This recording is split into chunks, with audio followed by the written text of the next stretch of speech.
ನಿರಂತರ ಸುದ್ದಿಗಳಿಗೆ ಸಬ್ಸ್ಕ್ರೈಬ್ ಮಾಡಿ ನಮ್ಮ ಚಾನೆಲ್. ಈ ಬೆಲ್ ಐಕಾನ್ನ ಪ್ರೆಸ್ ಮಾಡಿ ತಾಜಾ ಸುದ್ದಿಗಳನ್ನ ಪಡೀರಿ.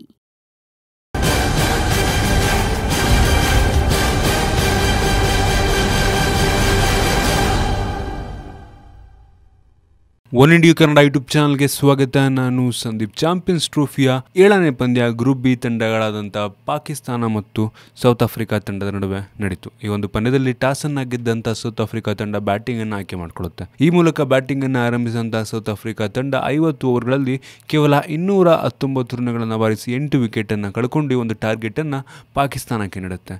ಇನ್ನು ಸೌತ್ ಆಫ್ರಿಕಾ ತಂಡದ ಬ್ಯಾಟಿಂಗ್ ಅನ್ನು ನೋಡೋದಾದ್ರೆ ಡೇವಿಡ್ ಮಿಲ್ಲರ್ ಅವ್ರನ್ನ ಬಿಟ್ಟರೆ ಬೇರೆ ಯಾವ ಆಟಗಾರರು ಕೂಡ ಅಂತ ಒಂದು ಒಳ್ಳೆಯ ಬ್ಯಾಟಿಂಗ್ ಪ್ರದರ್ಶನವನ್ನು ತೋರಿಸಲ್ಲ. ಡೇವಿಡ್ ಮಿಲ್ಲರ್ ಅವರು 3 6 ಮತ್ತು 1 4ಗಳ ನೆರವಿನೊಂದಿಗೆ 75 ರನ್ಗಳನ್ನು ಬಾರಿಸಿ ಮಿಂಚಿದ್ದಾರೆ. ಈ ಮೂಲಕ ಸೌತ್ ಆಫ್ರಿಕಾ ತಂಡ 220 ರನ್ಗಳ ಒಂದು ಟಾರ್ಗೆಟ್ ಅನ್ನ ನೀಡುತ್ತೆ. ಇನ್ನು ಪಾಕಿಸ್ತಾನ ತಂಡದ ಬೌಲಿಂಗ್ ಅನ್ನು ನೋಡಿದ್ರೆ ಹಸನ್ ಅಲಿ ಅವರು 3 ವಿಕೆಟ್ ಅನ್ನ ಪಡ್ಕೊಂಡ್ರೆ ಜುನೈದ್ ಖಾನ್ ಮತ್ತು ವಸೀಂ ಅವರು ತಲಾ 2 ವಿಕೆಟ್ ಅನ್ನ ಪಡ್ಕೋತಾರೆ. ಮೊಹಮ್ಮದ್ ಹಫೀಜ್ ಅವರು 1 ವಿಕೆಟ್ ಅನ್ನ ಪಡ್ಕೋತಾರೆ. ಈ ಮೂಲಕ ಈ ಒಂದು 220 ರನ್ಗಳ ಒಂದು ಟಾರ್ಗೆಟ್ ಅನ್ನ ಬೆನ್ನತ್ತಿದಂತ ಪಾಕಿಸ್ತಾನ ತಂಡ 27 ಓವರ್ಗಳಲ್ಲಿ 119 ರನ್ಗಳನ್ನ ಬಾರಿಸಿ 3 ವಿಕೆಟ್ ಅನ್ನ ಕಳ್ಕೊಂಡಿರುತ್ತೆ. ಅಷ್ಟರಲ್ಲಿ ಮಳೆರಾಯ ಈ ಒಂದು ಪಂದ್ಯಕ್ಕೆ ಅಡ್ಡಿಯನ್ನ ಮಾಡ್ತಾನೆ. ಆ ಒಂದು ಸಮಯದಲ್ಲಿ ಪಾಕಿಸ್ತಾನ ತಂಡದ ಆಟಗಾರರಾದಂಥ ಬಾಬರ್ ಅಜಮ್ ಅವರು 31 ಮತ್ತು ಫಕಾರ್ ಜಮಾಮ್ ಅವರು ಕೂಡ 31 ರನ್ನ ಬಾರಿಸಿ ಪಾಕಿಸ್ತಾನ ತಂಡಕ್ಕೆ ಒಂದು ಮೊತ್ತವನ್ನು ಸಾಧಿಸಲು ನೆರವಾಗಿರ್ತಾರೆ. ಇನ್ನು ಮಳೆ ನಿಲ್ಲದ ಕಾರಣ ಡಕ್ವರ್ತ್ ಲೂಯಿಸ್ ಮೆಥಡ್ನ ಪ್ರಕಾರ ಪಾಕಿಸ್ತಾನ ತಂಡ 19 ರನ್ಗಳ ಒಂದು ಜಯವನ್ನು ಸಾಧಿಸುತ್ತೆ. ಹೌದು, ಈ ಒಂದು ಮಳೆರಾಯನ ಕಾರಣದಿಂದ ಸೌತ್ ಆಫ್ರಿಕಾಗೆ ಗೆಲ್ಲುವಂತ ಒಂದು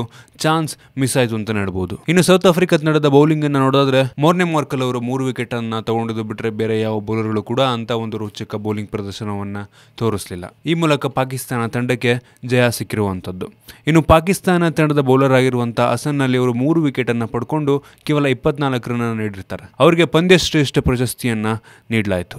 ಈ ಮೂಲಕ ಪಾಕಿಸ್ತಾನ ತಂಡ ಸೆಮಿಫೈನಲ್ ಹಂತಕ್ಕೆ ಪ್ರವೇಶ ಮಾಡುವಂಥ ಕನಸು ಇನ್ನೂ ಜೀವಂತವಾಗಿದೆ ಅಂತ ಹೇಳ್ಬೋದು. ನಿಮ್ಗೆ ಅನ್ಸುತ್ತೆ ಈ ಒಂದು ಪಂದ್ಯದಲ್ಲಿ ಪಾಕಿಸ್ತಾನ ತಂಡ ಡಕ್ವರ್ತ್ ಲೂಯಿಸ್ ಮೆಥಡ್ನ ಪ್ರಕಾರ ಜಯವನ್ನು ಸಾಧಿಸಿರುವ ಬಗ್ಗೆ? ಮತ್ತು ನಿಮ್ಗೆ ಇದ್ರ ಬಗ್ಗೆ ಅನ್ಸುತ್ತೆ ಕನ್ನಡ ಕಾಮೆಂಟಲ್ಲಿ ತಿಳಿಸಿ. ನಿಮಗೆ ಅಂದ್ರೆ ವಿಡಿಯೋ ಇಷ್ಟ ಆಗಿದ್ರೆ ಲೈಕ್ ಮಾಡಿ, ಶೇರ್ ಮಾಡಿ. ಇದೇ ರೀತಿ ನಮ್ಮ ಬೇರೆ ಬೇರೆ ವಿಡಿಯೋಗಳಿಗೆ ಒನ್ ಇಂಡಿಯಾ ಕನ್ನಡ ಯೂಟ್ಯೂಬ್ ಚಾನಲ್ಗೆ ಸಬ್ಸ್ಕ್ರೈಬ್ ಮಾಡಿ. ಧನ್ಯವಾದ.